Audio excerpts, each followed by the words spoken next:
ನೋಡಿ, ಒಂದು ಕಡೆ ಅವರು ಆತ್ಮಹತ್ಯೆಗೆ ಯತ್ನ ಮಾಡಿದ್ದಾರೆ, ಅವರು ಶೂಟ್ ಮಾಡಿಕೊಂಡ್ರು. ಇದರ ಆದ ಮೇಲೂ ಕೂಡ IT ಅಧಿಕಾರಿಗಳು ದಾಖಲೆ ಪರಿಶೀಲನೆ ಮಾಡಿದ್ದಾರೆ ಅಂತ ಒಂದು ವರದಿ ಬರ್ತಾ ಇದೆ. ಇದರಲ್ಲಿ 2 ಸಂಭವನೀಯತೆ ಇರಲಿಕ್ಕೆ ಸಾಕು.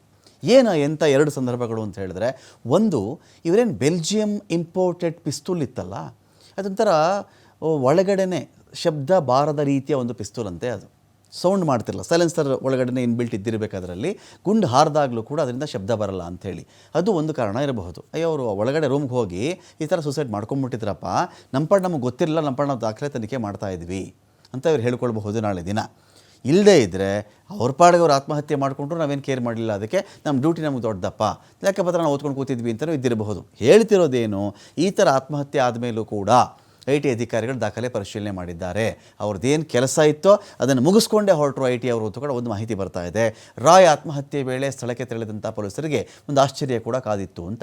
ಆತ್ಮಹತ್ಯೆ ಆದ ಮೇಲೂ ದಾಖಲೆಗಳ ಪರಿಶೀಲನೆ ಮಾಡಿದ್ದಾರೆ IT. ಆಸ್ಪತ್ರೆಗೆ ರಾಯ್ ಅವರನ್ನು ಕರ್ಕೊಂಡು ಹೋದ ನಂತರ ಕೂಡ ಕೆಲಸ ಮಾಡಿದ್ದಾರೆ ಅಂತ. ರಾಯ್ ಆತ್ಮಹತ್ಯೆ ವಿಚಾರ ಮೊದಲಿಗೆ ಅಧಿಕಾರಿಗಳಿಗೆ ಗೊತ್ತೇ ಇರಲಿಲ್ಲ. ಅಗ್ರಿ, ಒಂದು 15 ನಿಮಿಷದವರೆಗೂ ಯಾರ್ಯಾರಿಗೂ ಗೊತ್ತಿರಲ್ಲ ಅದು ಅಂಥೇಳಿ.